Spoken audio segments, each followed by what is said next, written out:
continuer de danser.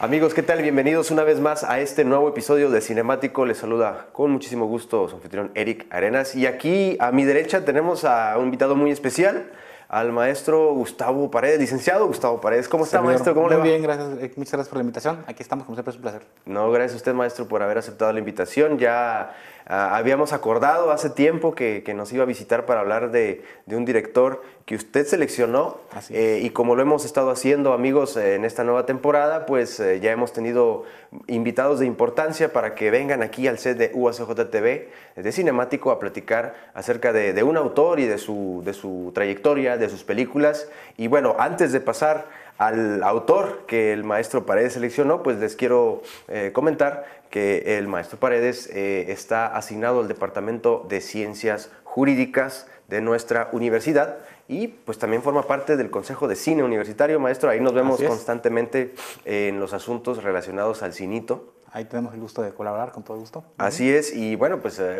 ustedes van a ver al maestro Paredes muy activo en Ciudad Universitaria y en el Cinito Cine Investigación, comentando constantemente varias películas de varios autores y varios géneros. Y bueno, maestro, pues antes de entrar al tema del director, quiero preguntarle a usted, como lo he hecho con otros de mis invitados, ¿cuál es uno de sus autores o su autor favorito dentro del cine? Bueno, hay diferentes, sin embargo, bueno, precisamente el al que venimos a platicar, considero que es uno de los más importantes. No se le ha dado, creo, desde el punto de vista el crédito necesario, trascendente, tal cual como es Georges Méliès. Georges Méliès, exactamente. Ese es el autor del cual vamos a comentar en estos dos segmentos de Hablemos de. Marie-Georges Jean Méliès, que por cierto, maestro, no sé si usted vio por ahí en las noticias recientemente que Guillermo del Toro, seguimos hablando de Guillermo del Toro porque pues qué orgullo que haya ganado tantos premios, mencionó hace poco, le hizo honor a Méliès, pues por la importancia que este personaje tuvo en la historia del cine, sobre todo para el desarrollo de obras de ficción.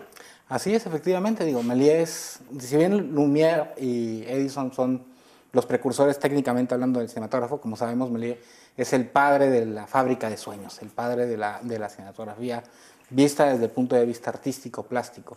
Es considerado podemos decir propiamente el padre de la ciencia ficción totalmente, los efectos especiales. Claro, y bueno, por ser uno de los personajes y uno de los autores más antiguos dentro de la historia del cine, pues yo creo que hoy en día entrar a la web, entrar a una de estas plataformas como YouTube y poner ahí Georges Méliès, vamos a encontrar una cantidad inmensa, no de películas porque no eran propiamente largometrajes, se les llamaban vistas, eran digamos que cortometrajes o mediometrajes, pero Méliès, como usted dice, maestro, pues ya capturaba la esencia de lo que nosotros hoy podemos conocer como el cine espectáculo, todo lo relacionado a la ilusión, a lo fantástico. Así es. Y bueno, entre sus trabajos, por supuesto, hizo adaptaciones de obras, grandes obras literarias que eran representadas en el teatro, y pues él lo que hizo fue poner una cámara enfrente a su set, que él pues construyó todo su set, que básicamente era un escenario teatral, y le dio vida a todas estas grandes obras. Y es curioso, Eric, porque de hecho, bueno, su vida es novelesca, podemos decir, inclusive. De hecho, por ahí tengo entendido que hay una película y una obra, La Invención de Hugo, me parece que se llama, que habla respecto a la vida de él. Es un hombre muy sui generis, muy polémico, porque de hecho él era mago, él era ilusionista. Él es hijo de un industrial del calzado. El padre, bueno, obviamente en esa tesitura, su ambición siempre fue que su hijo continuara con el mercado, el negocio familiar. Claro. Y en ese sentido él lo creó y lo envía a estudiar a Inglaterra ingeniería. Ahí él toma contacto con la magia, con el ilusionismo, la prestidigitación, y se enamora totalmente de esto. Regresa a Francia después del tiempo de haber estado en Inglaterra. Y cuando llega con el papá y le dice, oye, lo que a mí me gusta es la ilusión, los magos, la prestidigitación, lo presiona para que siga el camino del mercado, del negocio, de la familia. Fallece unos años después el padre, y sin embargo esa ilusión o ese ese amor a la fantasía nunca lo dejó atrás. Claro. En cuanto puede, él vende la fábrica de zapatos De su padre. y compra un teatro en quiebra, al cual le pone precisamente el teatro Robert Houdin, en honor a Houdini. Así es. Y luego, ahí originalmente, bueno, él se dedicaba, encontró su sueño y era tal cual el presentar, dirigir y patrocinar las obras de ilusionismo, de escapismo. Sin embargo, bueno, ocurre el 22 de marzo de 1895 es un punto, un no más en su historia. Es invitado por los Lumière, los hermanos Lumière, quienes, por cierto, los conoce detrás. El padre de los hermanos Lumière tenía un negocio de daguerrotipo y fotografía, anexo o pegado al negocio del papá de Méliès. Entonces, lo invitan a la inauguración del cinematógrafo, y ahí él inmediatamente dice que se enamora, es un amor a primera vista. Él queda fascinado por lo que ve, aquella película de la salida de la fábrica de los trabajadores de claro. Lumière. El primer documental, dicen muchos. De hecho, así es. El primer documental. Él intenta comprarles el aparato, la máquina. Sin embargo, bueno, los Lumière dicen que ellos consideran que es un gran avance tecnológico, pero no le ven campo en el entretenimiento, en la fantasía. Y bueno, vista de eso, sale otra vez lo emprendedor de él, ¿no? Busca algún otro competidor, algún otro inventor similar. Lo consigue y consigue un aparato similar al de los Lumière, y en base a eso funda él entonces su estudio y traslada aquel amor de la ilusión de la prestidigitación a el campo cinematográfico. Que no por eso en vano se le ha llamado el mago del cine, porque combinó todo este amor que tuvo por el ilusionismo al encontrarse con los hermanos Lumière, al ver la capacidad y pues el potencial de este pequeño aparato, pues él se convierte. Los Lumière, los primeros documentalistas. Así es. Georges Méliès, el primer director de ficción. Exactamente. ¿No? Y pues a través de estos trucos que realiza en su sala de teatro, todo lo que aprende de joven, como usted lo dice, maestro, pues logra grandes obras.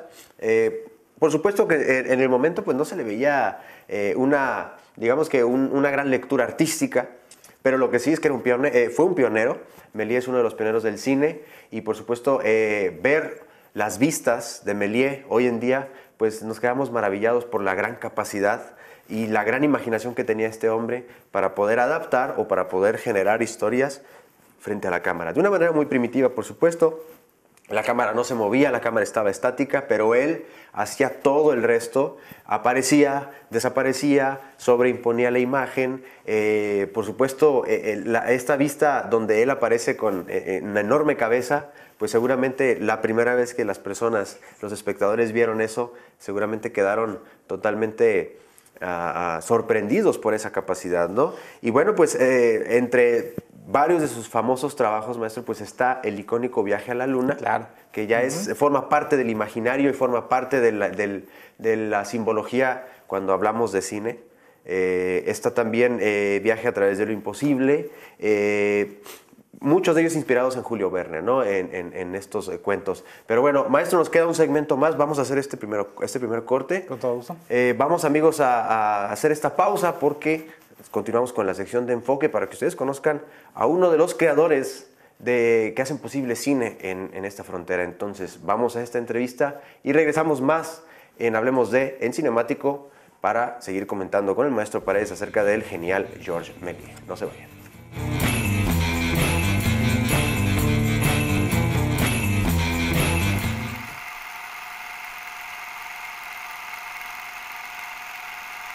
Pues la cinematografía, después de analizar las distintas variantes que puede tener esa respuesta, yo quisiera concentrarme en la parte más filosófica de lo que eso significa, ¿no?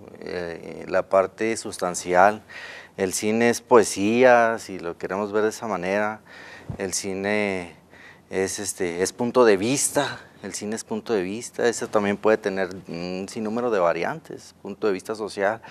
El cine representa también técnicamente, pues como lo que ya conocemos, una proyección de 24 fotogramas que a determinada velocidad nos da la impresión de movimiento dentro de la imagen. Ese es el concepto que tenemos técnico, pero sí pienso yo que ese concepto técnico lo debemos de conectar con la otra parte para que cumpla con su cometido ya, ya en contexto, sí.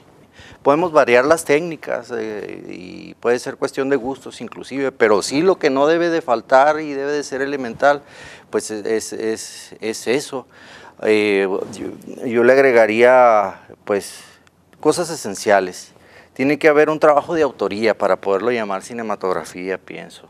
Y tiene que tener significado expresivo también, es un requisito indispensable, pienso yo. Lo que pasa es que crecí más acostumbrado al cine de ficción, creo que el documental merece estudio también muy a fondo. Luego estaba escuchando a un cineasta comentar algo que se me hizo muy interesante referente al cine documental, que decía él, es que este tipo de cine sigue siendo de alguna forma cine de ficción o narrativa de cinematografía formal, pero la diferencia es que los protagonistas siguen su vida todavía después de que se acabó la película, entonces sigue la cuestión social detrás de todo esto.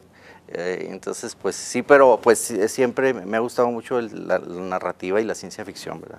Es que se me hace que estaba ahí desde antes de formarme como abogado, pienso yo, porque ya estaba ahí. Lo que está sucediendo en estos momentos es que pues es llevarlo del gusto a la experiencia, eso es lo que más bien lo que está pasando, porque desde que tengo uso de razón he estado muy familiarizado con ver el cine y con analizarlo y luego pues fue esa precisamente el querer llevarlo así un poquitito más allá del gustarte y de verlo y de analizarlo, a llevarlo a producción, prácticamente a producirlo, sí. Ha sido un proceso ahora sí que de estar persistente en los objetivos, y no es nada fácil. Luego cuando lo queremos llevar un poquito más allá del gusto, nos empezamos a dar cuenta que no es lo mismo producirlo que verlo y que analizarlo desde algún punto de vista. Obviamente pues ya sabemos que no es lo mismo, pero no te das cuenta hasta que ya estás ahí tratando de trabajar. Y lo primero que hice fue tratar de comprenderlo en cuanto a sus áreas de producción. Eso fue lo primero que traté de hacer. Una vez que dije, ah, caray, pues estaría bueno estudiarlo más a fondo. Y una cosa llevó a otra. Al estarlo estudiando en cuanto a sus áreas de producción, cómo funciona, empecé a descubrir algunas cosas que son interesantes para la cinematografía y que también deben de estar allegadas al lado técnico, al lado de la producción. Este es el primer cortometraje y es un ensayo, sí, y los trabajos anteriores son ensayos cortos de edición. Formalmente, haciendo un cortometraje, este es el primer trabajo, sí. Phobos, el nombre viene porque me pareció enigmático. Es una de las lunas de Marte, pero también representa el miedo y tiene un sinnúmero de significados etimológicos. Empecé a trabajar, a escribir. Yo no soy escritor, pero la necesidad nos llevó a tener que escribir algo para poder producirlo. Entonces empecé a escribir un largometraje de ciencia ficción y no se realizó, nunca se realizó. Entonces finalmente ese que iba a ser un largometraje y luego ahora lo analizo en perspectiva y oh, Dios mío, no, qué difícil estar pensando en hacer un largometraje. Fíjate, es exhaustivo. Entonces me di cuenta, de hecho me di cuenta que lo errado que estaba en tratar de hacer un largometraje. Dije, no. Entonces ese guión que se llamaba Phobos fue comprimido y un extracto de él fue en lo que se convirtió en el cortometraje. Y se llama Phobos porque la historia original se trataba de que la luna en Marte, esa luna en Marte que se llama Phobos, es un satélite artificial. Entonces se le creó una historia paralela a lo que en realidad sucedió. Los rusos mandaron de hecho un par de satélites, uno de ellos alcanzó a llegar, el otro no llegó, regresó la información, entonces empezó a rodar en mi mente, aunado a que me gusta la ciencia ficción, la idea de tratar de trabajar algo con el tema. Y finalmente quedó una historia muy sencilla porque pues el nombre de ahí, de esta parte se heredó.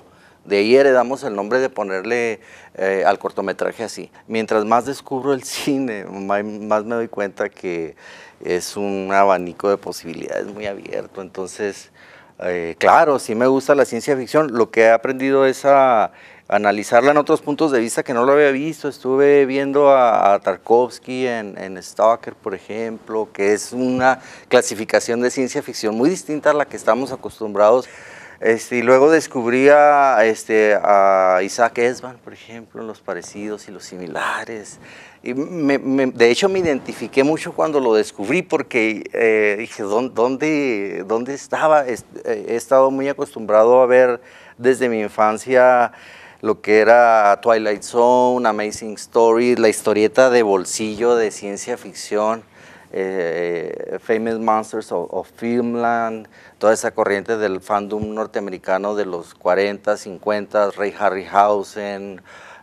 Serie B, ¿no? Ajá, tiene la categoría de cine B. De hecho, nuestra película corta, yo la clasificaría dentro de esa categoría. Es nuestra película serie B, de bajo presupuesto. Luego, me interesa mucho esa corriente cinematográfica porque se logra fusionar de alguna manera con la industria. Entonces empiezan a producir con un poco más de presupuesto, pero sigue ese corte y aunado cine autor. Por ejemplo, James Cameron, cuando hizo el cyberpunk de Terminator, él venía de una escuela donde se producía cine serie B. Entonces ahí vemos el cambio a un poquito de cine más tirándole a blockbuster, pero conserva los elementos de ese tipo de cinematografía. Bueno, muy acostumbrado a ver a Carpenter, a John Landis. Cuando sacó American Werewolf in London son de esos momentos que recuerdas en tu vida. Sam Raimi con The Evil Dead, recuerdo muy bien, me tocó perfectamente, lo recuerdo muy bien estar experimentando lo que era la época del home video y que te llegara esa corriente cinematográfica. En beta, ¿no? En beta, sí. Como te digo, el gusto ahí me ha llevado por azares del destino. ¿Cuánto tiempo te llevó a hacer Phobos? Fueron 2 veranos y 1 año más de postproducción. ¿Y tuviste financiamiento? No, yo costeé la película. Todo lo costeaste. ¿Fue un costo al cual tú estás preparado? Nunca se está preparado para eso, se me hace. Por más que te prepares, creo que nunca estás del 100% preparado. Sí, creo que lo quisiera llamar de esta forma, sin ser pretencioso obviamente, el éxito de haber terminado, porque ya hasta ese punto ya dices, wow, ya la terminé, ya al fin terminé. El llegar a ese punto creo que se debió a la planeación y a lo que me preguntas, ¿no? Tener más o menos analizado y presupuestado algunas cosas y luego otras cosas pues salen fuera del presupuesto, pero tienes que encargarte de ello. Finalmente le apostamos bastante al ingenio, a tratar de sacar adelante la producción con lo que tienes, a poner en práctica ciertos consejos que ves tú de gente que verdaderamente que ya produce y que ya tiene experiencia. Parte del éxito también del éxito de llegar a ese punto donde terminamos es haber encontrado un equipo de trabajo sólido, con el verdadero gusto por la cinematografía. Entonces fui afortunado en tener un equipo de trabajo sólido, eso creo que también es muy, muy importante. Había veces que por alguna razón o por otra, bueno, alguno no llegaba al set de producción por quehaceres y terminábamos uno haciendo el trabajo de 2 ocasionalmente, pero hubo muy buena comunicación. Pues es que todo es un parte de todo, luego me doy cuenta de eso, está muy correlacionado. Más ahorita en estos momentos que vivimos, en esta etapa que vivimos en el mundo, todo sirve. sí, todo sirve. Luego platico a veces con compañeros colitigantes y me dicen, oye, es que debería pasar factura también como psicólogo en lugar de abogado. O sea, es que todo está muy relacionado con todo. Entonces, si aplicamos un poquito de eso a lo nuevo que aprendemos acá y viceversa, pues vamos a tener un abanico de posibilidades para trabajar mucho mejor, ¿verdad? Ay, caray, pues espero seguir produciendo, yo esperaría eso, sí.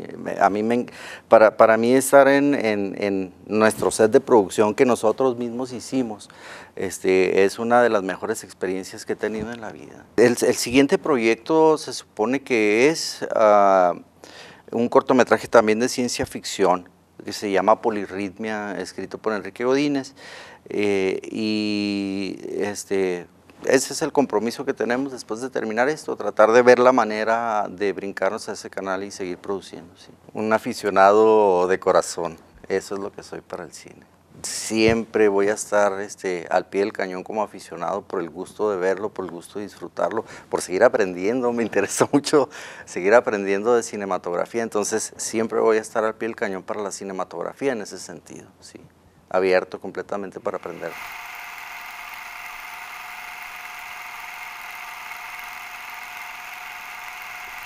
Estamos de regreso, amigos, en este último segmento de Cinemático Hablemos de, y que esta ocasión nos acompaña aquí en el set de UACJ TV nuestro amigo el maestro Gustavo Paredes.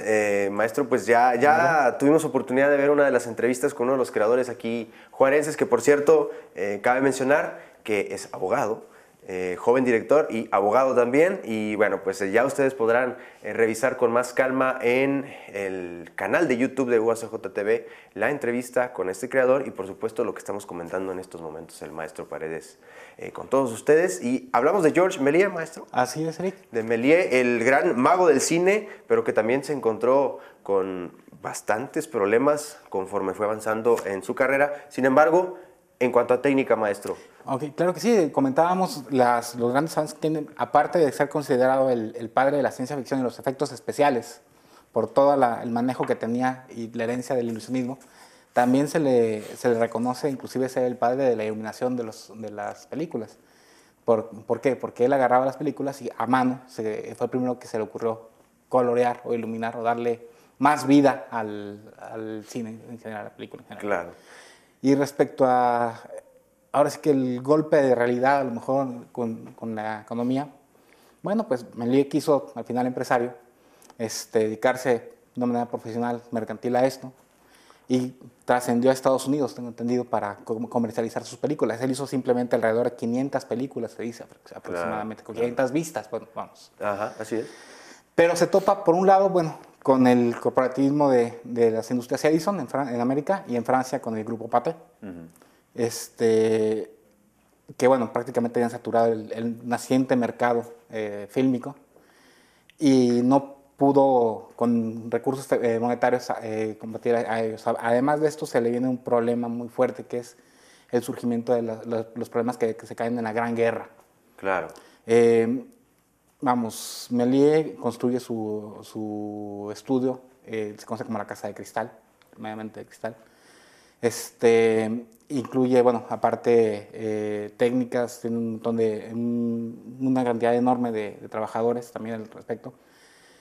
Y con el advenimiento de la guerra, pues vienen problemas de carestía, problemas de tener que menguar, y eso también afecta el bolsillo mismo de la empresa y de la industria. Claro. El interés del pueblo francés, obviamente, se desvía, y esto hace que Méliès caiga en la bancarrota. Y de ser un próspero empresario de ilusionismo, termina vendiendo o apotronado en un lote de juguetes y de relojería. Claro. En una estación de tren. ¿Qué es lo que maneja en la película de Hugo? Así es, de hecho, curiosamente. Lo podemos ver ahí en esa película, esta recreación de esa parte de la vida de Méliès, que un genio de su altura pues haya terminado bajo estas circunstancias. Es triste, sin embargo, la historia se encargó de hacerlo llegar hasta nuestros días y de tenerlo siempre en cuenta como uno de los pioneros del cine de ficción, en este caso, de los efectos especiales, creador e innovador en ciertas técnicas, como lo que usted comentaba acerca de la iluminación. Estamos hablando que es película de blanco y negro, pues él tiene esta visión y dice, pues, ¿por qué no tratar e intentar hacerlo más llamativo para los que lo vayan a ver y pues por eso empieza a generar estas distintas técnicas. ¿Cuál es una de las vistas de Méliès que a usted más le llama la atención, maestro? Me gusta mucho el pintor perplejo, por ejemplo. Es una en la cual son varios personajes que se acercan a un pintor parisino y conforme el pintor los va bosquejando en el boceto o en la plana, va cambiando aparentemente el vestuario, las poses de los personajes, son efectos que para ese entonces, estamos hablando de más de un siglo, era, vamos, wow, era increíble. Claro. Definitivamente, Viaje a la Luna, ¿qué puedo decir? Sí, Él no va más. Y Odiseo y el Cíclope, por ejemplo. A pesar de que de las 500 películas se han perdido gran parte, se dice que todavía alrededor del 10% se han conservado. Claro. En parte por las guerras, por el tiempo. El mismo Méliès, en sus brotes de depresión, él también llegó a destruir mucho del celuloide que utilizaba. Claro. Sin embargo, bueno, se ha preservado cierta cantidad de vistas de él. Y al final de cuentas, la historia coloca todo en su lugar. Francia lo reconoce al final como uno de los padres de la cinematografía. Tan así que el premio desde 1948 a la mejor película por parte de la Academia Francesa lleva su nombre, Georges Méliès. Así es. Y bueno, creo que Del Toro se lo llevó hace poco. Creo, no estoy muy seguro, podemos corroborar por supuesto, pero no nada más Del Toro, muchísimos directores alrededor del mundo le deben a Méliès lo que ellos mismos son, ¿no? Ejemplos, yo puedo mencionar, por decir, el francés Michel Gondry, que ante cámara utiliza trucos muy sencillos para poder generar estos efectos especiales que siguen siendo básicos, pero que pues a final de cuentas funcionan ante la cámara, ¿no? Y eso es algo que él y junto a otros cineastas pues han aprendido de Georges Méliès. Lo mismo pensar en la innovación, no nada más en lo técnico, sino en usar más la imaginación. Exacto. Que la imaginación esté al servicio del cineasta, del director de fotografía, emplearlo con los actores, con las actrices y poder lograr lo que yo creo que para muchos de nosotros sentimos cuando vemos una gran película en la pantalla, que es esta magia que nada más el cine nos puede otorgar, ¿no? Y pues algo más que quisiera comentar, maestro, acerca de Georges Méliès, algún otro material, vista, que seguramente en YouTube los podemos encontrar todos, ¿no? Sí, de hecho tengo entendido que tenemos esa facilidad gracias a los últimos recursos, a las últimas redes sociales. Únicamente uno hace énfasis en la importancia que tiene este padre de la cinematografía, insisto, sí. Lumière y Edison son los padres de la técnica. Él es el creador o el iniciador de esa ensoñación, de esa capacidad de abstraernos y de soñar y de ilusionarnos, y que es tan válido y tan actual como desde hace más de 100 años como actualmente, y lo va a hacer muy probablemente en el futuro. Claro, los grandes maestros del cine de antaño, los hermanos Lumière, Méliès, aquellos grandes maestros del cine estadounidense, los alemanes, por supuesto, que tienen también una gran inventiva en su cine, pero pues sí, no hay que olvidar a estos maestros, hay que olvidar a estos grandes artistas. Y bueno, pues se nos está acabando el tiempo, maestro.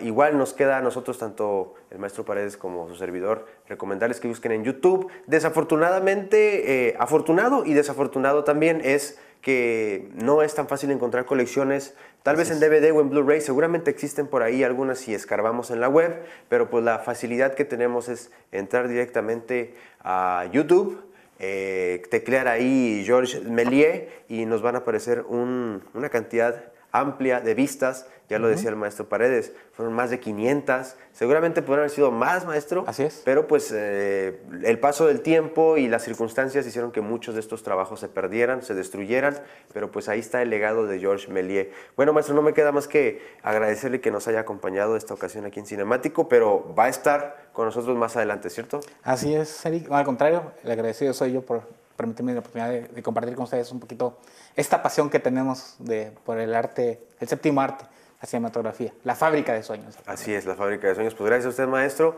Y bueno, pues amigos, no olviden seguir sintonizándonos a través del 44.3, estar al pendiente de nuestras redes sociales y del canal de YouTube, porque este programa ya estará en el canal oficial de YouTube de UACJTV para que ustedes lo puedan compartir, lo puedan analizar con a más detalle y que conozcan sobre todo esta otra sección de enfoque que nos habla acerca de los que hacen posible el cine en nuestra frontera. Mi nombre es Eric Arenas y nos vemos hasta la próxima.